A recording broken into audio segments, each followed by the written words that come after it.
Yo, what's going on, y'all? I'm your host, Paco, and you're listening to Occupy the Media. I want to thank you if you're tuning in with me today. And if you were listening last hour, jump through a bunch of new headlines. Later on in the show, we're going to have Aaron Mathis on with us from libertarianreview.us, libertarianreview.us. You guys make sure you check that out.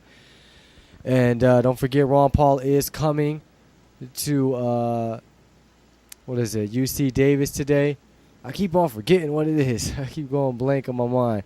What is it? It is Cal State. Yes, Ron Paul at Cal State Fullerton Town Hall at 7 p.m. Join LA Liberty HQ. LA Liberty HQ if you're in the Los Angeles area and you want to get involved, you want to volunteer.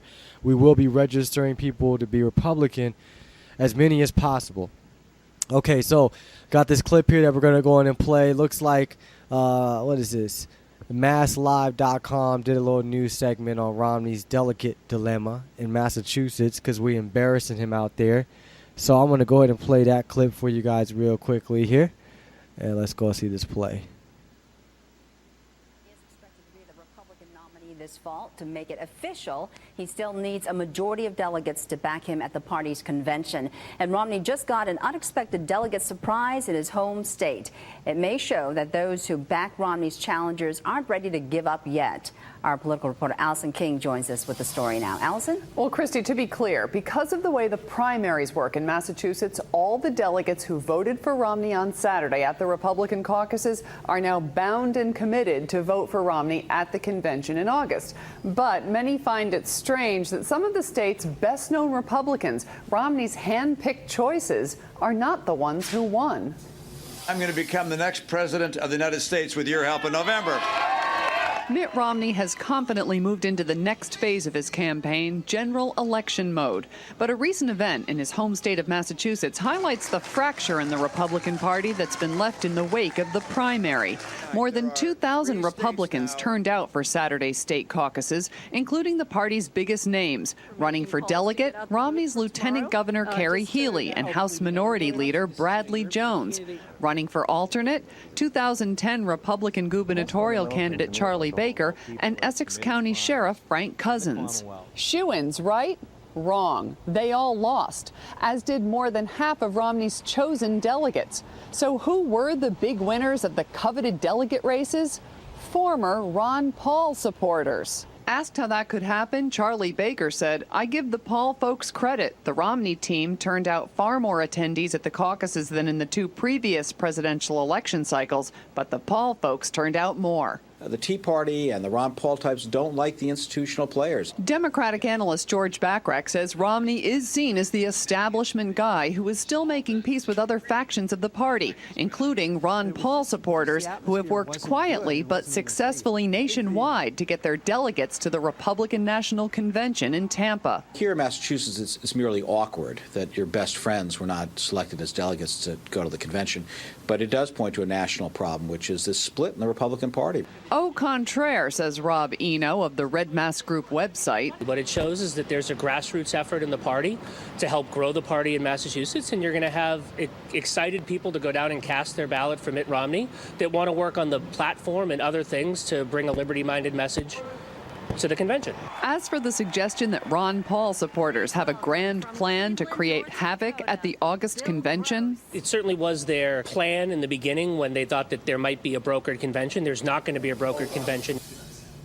Now, Republicans point out that Romney has plenty of support here in Massachusetts, as evidenced by the fact that he won more than 70% of the vote in the primary. And as for Kerry Healy, Brad Jones, and the others who did not win Saturday, they still have a shot at becoming delegates when the state party chooses 11 more in June. Back to you. That's right. We embarrass him. We're going to embarrass him. Throw pies in his face. That's what we need to do. It's another thing that's embarrassing is I find it kind of funny that that Mitt Romney had a 5-state sweep. What was it, last Tuesday? But he had to give his speech. He had to give his speech basically over in where? New Hampshire.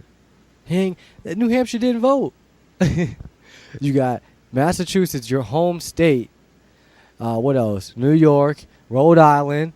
You got all these states that are voting and you ain't go to none of them. But supposedly you winning them, though. You getting the most votes. Ridiculous, man. If he was really getting that many votes, he would have been there to show it off, to go along, to make the perception even more real. But they can't. So he's going to go to New Hampshire where he lives and where he got a bunch of his rich buddies or whoever and get them to celebrate. Because people ain't really voting for him, man. It's a joke. He's a clown. The GOP is a joke. The GOP loves Obama. That's what I say. Get a bumper sticker. GOP equals Obama's second term. It's basically what it is. There's no difference. Obama, Romney, they're all the same. Okay, so let's see what else we got going on here. We have coming up in the next segment. We got our guest going to be coming along with us. We got a clip from CNN with the White House, how they decide to order a drone strike, like they really, really take it seriously.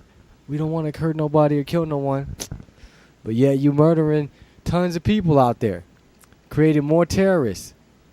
We're terrorizing them. Okay, let's see. I have a couple more headlines here that I didn't get to that we can go ahead and pull up before we head to the break. If this wants to act right. Okay, let's see what's going on. Matter of fact, speaking of the military, Pentagon is planning contingency for Iran and North Korea. So get this, okay? They're basically saying in this article, our government can wipe out Iran in 3 weeks. Okay, let's see here. Let me find the exact quote here for you. This is at the Washington Times. Pentagon is planning contingency for Iran and North Korea. Let's see here. Okay, the U.S. military is discussing significant changes in its war plans, so we hear President Obama's new strategic guidance that downplays preparing for conflicts such as Iraq and Afghanistan. U.S. Central Command believes it can destroy or significantly degrade Iran's conventional arms forces in about 3 weeks using air and sea strikes, according to a defense source familiar with the discussions. Now, are you discussing how many innocent lives are going to be killed? How much blowback we're going to get for this? How it's going to affect the world economy? How it's going to affect the Iranian people? No, it doesn't matter. Because we're God over here. American government, we're God. Whatever we say goes. Let's see here. Such strikes are an option in a response to Tehran striking U.S. and international ships in the Persian Gulf and attempting to close the strategic Strait of Hormuz, through which about 1/5 of the world's oil is transported. The Pentagon now is conducting a step-by-step surge of forces in the Gulf. It is maintaining 2 aircraft carriers in the region and is increasing the number of mine detection ships and helicopters. In all, I reported this last week. Aviation Week reported the Air Force recently dispatched its premier penetrating strike fighter, the F-22 Raptor, to a base in the United Arab Emirates across the Gulf from Iran. So Iran shouldn't have nothing to worry about. We just all up close to them, everything, sea, air, drones. Now they're trying to copy our drone. I mean, what are they supposed to think? What are they supposed to do? We need to leave people alone. Just go to this non-interventionist foreign policy like Ron Paul talks about. The best foreign policy out there. The only one that served. That's running for president. All these articles and headlines, they just prove our point. All of them, they just prove the point that we're trying to make. That we're just creating more terrorists, more problems, taking away more lives, more heartache, and then spending more money. Just blowing money that we got to pay for. And no one gets held accountable. I'm tired of this. So we're headed to a break. We're going to be talking to our guests in the next segment, so you guys stay tuned. I'm Paco, your host. You're listening to Occupy the Media.